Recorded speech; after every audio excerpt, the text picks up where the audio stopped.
Hey everyone, going to do a little voiceover of the skull drawing that I did earlier today.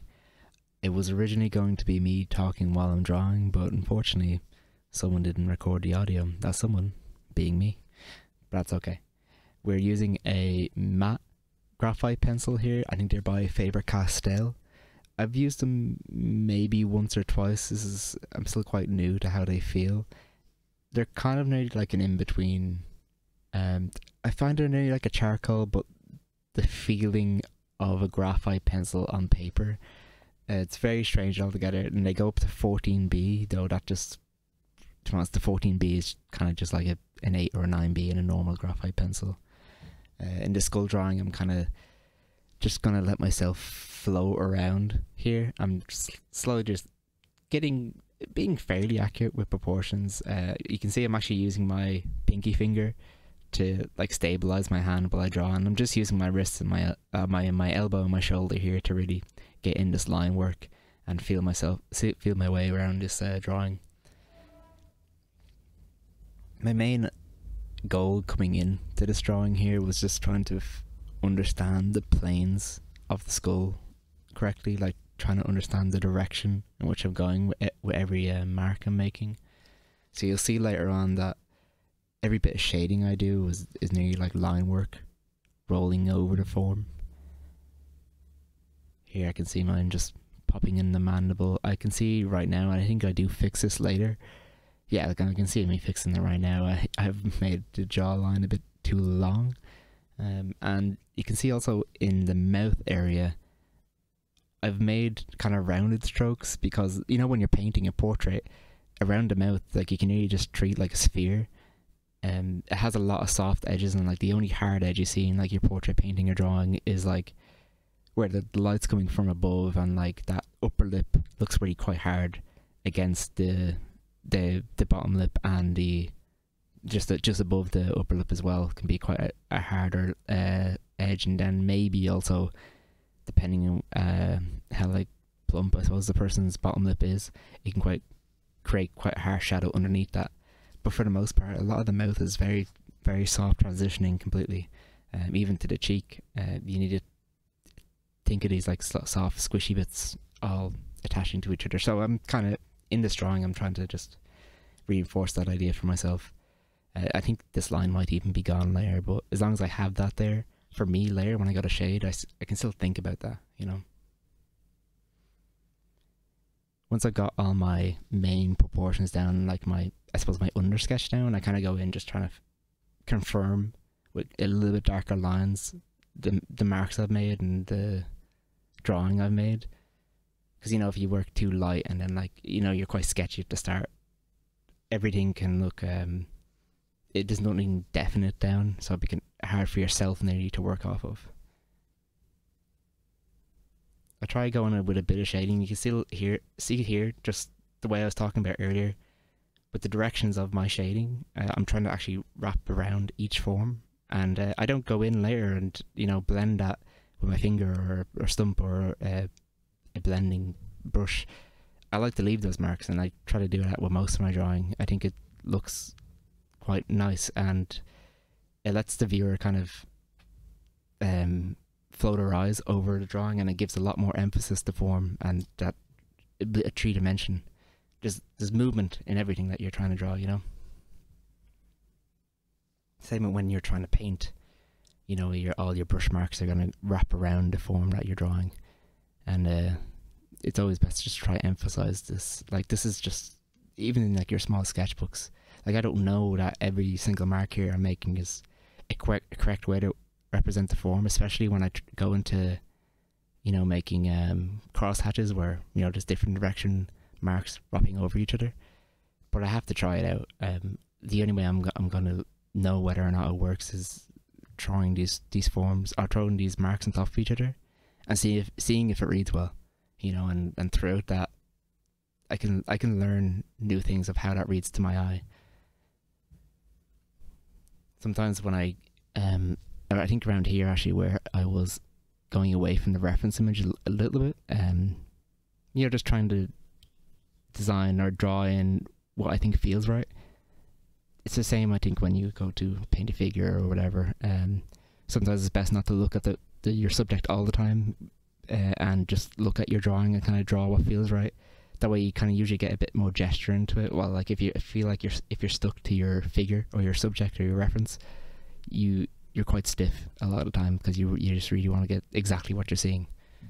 But your eye, and the more you draw and stuff, like your eye knows what to look for and what sits right together. You might not be able to explain it completely, but you've drawn enough to like it's like the way, if you do a drawing, someone who doesn't draw can still see when something's very, very much out of proportion. They might not know why, but they can see it. Something like an arm looks long, and like it could be the arm's long, but it could be that something else is too short or whatever. That's up to the artist to figure out. But I'm just trying to say that, like, you as a viewer, like, you need to, when you're drawing, you kind of need to remind yourself that you're also a viewer to your drawing, or seeing how other people view your drawings. And the only way you're going to do that is let yourself go from the reference sometimes and make some mistakes, and just try and push yourself to design a little bit. That way you find yourself actually looking at your drawing a little bit more. For the back of the head here, I just did, again, simple marks. Like, I've slightly changed the direction of the back of that skull, because I just want to have a suggestion of that skull being round and having slightly different turns to it. I've actually really grown to like these matte pencils for line work design, like you can see around the eye socket there, and I bring it in a lot more later on, but they do actually feel quite nice on the paper. This is Hahnemuhle drawing and sketching paper. I wasn't sure how I felt about them straight away. They felt a little bit weird in my hand, because it's actually very, very soft feeling against the paper. While like I think sometimes with graphite and especially charcoal, you get a very scratchy feeling, which I usually really enjoy. But the soft feeling was, it definitely had benefits. Maybe slow down a bit more, I think. Even though this video is a bit sped up. You can see here I'm now bringing in cross hatching to try like wrap forms around each other. Like in that jaw, I'm trying to sweep around the whole drawing to have a little bit of turn to it, because it has different planes going on. And I think they did an okay representation. Maybe I could have done it a little bit cleaner with them, or maybe try to do the whole turn in the one sweep, but sure, look. With the teeth here, I'm not going to actually go in and draw every single individual tooth. I want to give an idea of the value of the teeth that they're creating, and maybe some slight shapes of the indentation as the tooth inserts itself into the skull, but I'm not drawing every tooth. And you don't really need to, especially when you're painting. You'll find like there'll only be like a few brush strokes of value, and that's enough to show the teeth, you know. And like usually, like I've done here, it's like the teeth inserting into the gums is more of an interesting shape than like the teeth touching the other teeth. It doesn't look right in the drawing, and it can distract, I think, for the rest of the drawing, because you put too much emphasis on it. Slowly with the, I was started with a 10B, but I went into it a 12B because it's just slightly darker. But I find myself just, you know, once you got all this in, you got all your base values and drawing in, then you can start redesigning and just slowly fixing things up. I think this is where like the relaxing and the kind of fun part comes into drawing. At the start, you're a bit not stiff, but you know, once you got your proportions down, you can start to play, and like your values down. That like this is why the fundamentals are so important. It's not like I don't want to, you know, like in the Florence Academy of Art and stuff, they all draw like very similarly. They draw amazingly well and paint amazingly well, but I don't see a lot of I suppose like design coming out of it. While they're like amazing, unreal at the principles, I feel like they haven't been pushed to go out of that.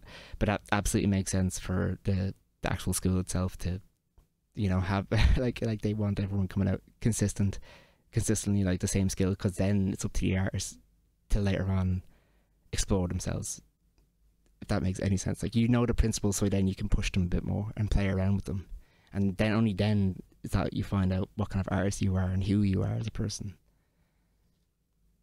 I'm trying even these brow bits. You can see putting these planes in, I think, is very important in a portrait drawing or painting. Like a lot of people will paint the brow and the forehead as one, like, you know, flat plane going across, but there's lots of like little bumps, especially coming from the eye sockets, that show a lot more form and show a lot more liveliness to your drawing. And again, it's just more movement that you can throw in, so it's always good. Going back in over the top of the mouth sometimes as well to fix the like planes of that. This is kind of quite interesting, like tricksy slight changes to the mouth, like around that area in the upper mouth. I wasn't happy with it when I was first drawing, but I'm quite okay with it now. I think it comes out okay.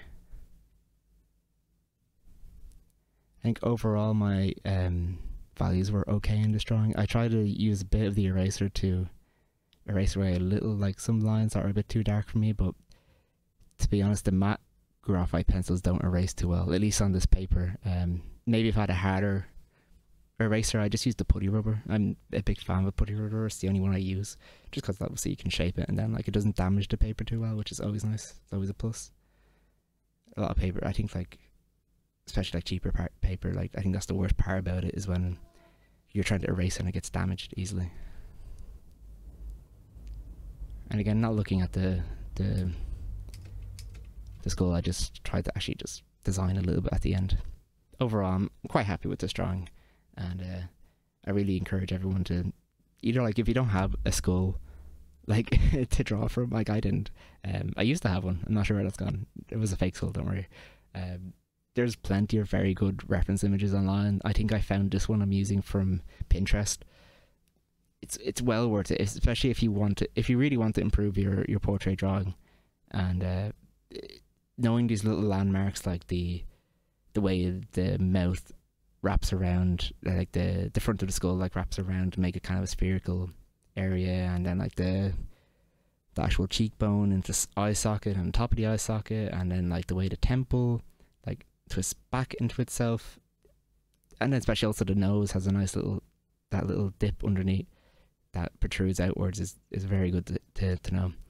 Always do some skull drawings. I'm sure I've done hundreds over time, and I can only do more, because the only thing we can do as artists is improve and try to. That's why we're here, you know. Learn more. We fall in love with the learning more than anything. So always a good thing to do. Thanks everybody.